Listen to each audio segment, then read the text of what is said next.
कल मोहन राम थोड़ी रहेगा, वो मोहम्मद बनेगा। और जब वो मोहन राम मोहम्मद बनेगा तो तुम्हारे घर के आगे झाड़ू लगाने नहीं आएगा, वो तलवार लेकर के आएगा। सेठ जी बहुत मजे कर लिए, निकलो बाहर, हमारा घर है। वो काला पहाड़ का उदाहरण याद कर लो, आसाम में यही हुआ था। ये जितनी बीमारियां हैं, ये घूंघट प्रथा अपने यहाँ तो कम है गंगानगर में। ये घूंघट प्रथा क्यों आई? राम ने, सीता ने, आपने फोटो देखा होगा शिव पार्वती का, रामायण महाभारत भी देखी, किसी महिला ने घूंघट नहीं निकाला। हमारी महिलाएं क्यों निकालती घूंघट? मुसलमानों से बचने के लिए। न तो चेहरा देखेगा न ले जाएगा।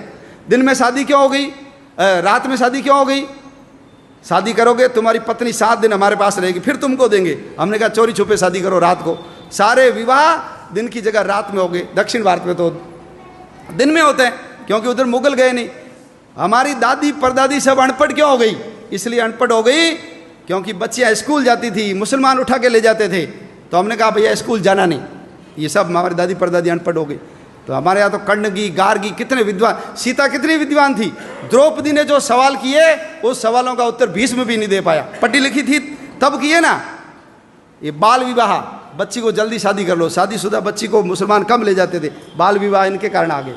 चमड़े का उपयोग, मांस का उपयोग। ये घर में लैट्रिन जाते नहीं थे, बाहर ही जाते थे। हड़प्पा मोहनजोदड़ो में कोई लैट्रिन नहीं निकली, ये जाते थे घर में, क्योंकि महिलाओं को उठा के ले जाते थे। किले से बाहर जाएगी तो घर भाग जाएगी, इसलिए किले में ही जाओ। अब बदबू आ गई तो क्या करें? इनको कहा मुसलमान नहीं बनना तो मल उठाओ। इन्होंने कहा मल उठा लेंगे, मुसलमान नहीं बनेंगे।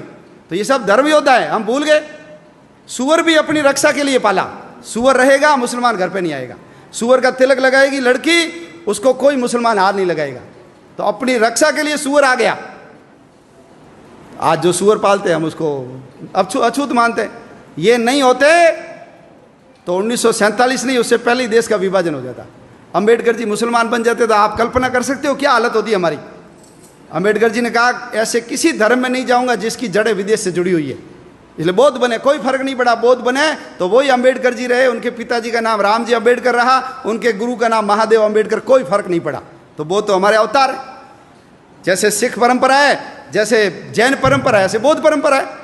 लेकिन है सब कौन? हम सब जाकर के मूल तो उस हिंदुत्व तत्व से जाकर के ही तो जुड़ते हैं। तो छुआछूत खत्म होनी चाहिए। इसलिए विश्व हिंदू परिषद का मंत्र है हिंदवः सोदरा सर्वे न हिंदू पतितो भवेत्। सभी हिंदू सगे माँ जाए भाई है, कोई हिंदू नीच या पतित नहीं है। मम दीक्षा हिंदू रक्षा, मम मंत्र समानता। मेरी दीक्षा हिंदू की रक्षा करना और समानता लाना मेरा मंत्र है। ये विश्व हिंदू परिषद का उद्घोष है। आप सब लोग भगवान श्री कृष्ण से और विश्व हिंदू परिषद जिस पवित्र मंत्र को लेकर के इस संगठन के काम में लगा हुआ है, उस काम में जुटिए। देखिए दुनिया में 2 काम होते हैं, एक होता है इंपॉर्टेंट काम और एक होता है इमरजेंसी काम। घर में विवाह है, शादी होनी चाहिए, लेकिन उस समय माँ को हार्ट अटैक आ गया, आप क्या करोगे? शादी करोगे, माँ का इलाज कराओगे? बोलो, इलाज कराएंगे ना? तो ध्यान रखना, यदि हम नहीं रहे तो जैसे जम्मू कश्मीर से हिंदू भाग गया, जैसे इराक से हिंदू को भगा दिया, जैसे अफगानिस्तान से हिंदू को भगा दिया, पाकिस्तान से भगा दिया, नेपाल से भगा दिया, भूटान से भगा दिया, तिब्बत से भगा दिया, उधर म्यांमार से भगा दिया, श्रीलंका से भगा दिया, बाली, जावा, सुमात्रा, इंडोनेशिया, मलेशिया, जावा, ये सब हमारे थे, लेकिन सब के सब चले गए। ध्यान रखना, हमारे गुरु नानक देव जी का जन्म स्थान चला गया। हम हर साल प्रहलाद की पूजा करते हैं। प्रहलाद जन्मा कहाँ, ये हिंदू को पता ही नहीं है। प्रहलाद जन्मा था मुल्तान में, उसका पुराना नाम था मूल स्थान, हमारे हाथ से गया। लाहौर किसने बसाया? भगवान राम के पुत्र लव ने बसाया लाहौर, गया हमारे हाथ से। भरत का पुत्र था तक्ष, उसने बसाया तक्षशिला को, आज तक्षशिला हमारे हाथ में गया।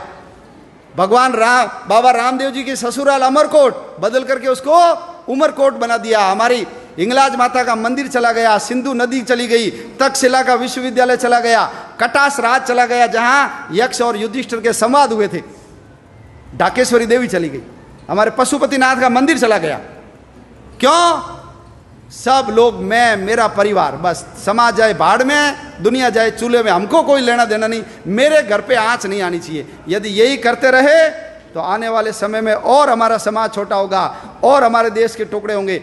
हमको सबको यदि समाज को बचाना है, धर्म को बचाना है, आने वाली अपनी औलादों की रक्षा करनी है, हम तो चले जाएंगे, लेकिन 4th 5वीं पीढ़ी सब रोएगी। देखना हमको कि तुम लोगों ने सब पता था, तुम केवल मैं और मेरा परिवार पैसे के चक्कर में लगे रहे, देश समाज धर्म के काम में नहीं लगे। तो ये सब काम इंपॉर्टेंट है, लेकिन इमरजेंसी काम एक ही है, वो है हिंदू समाज को संगठित करना, देश के लिए काम करना।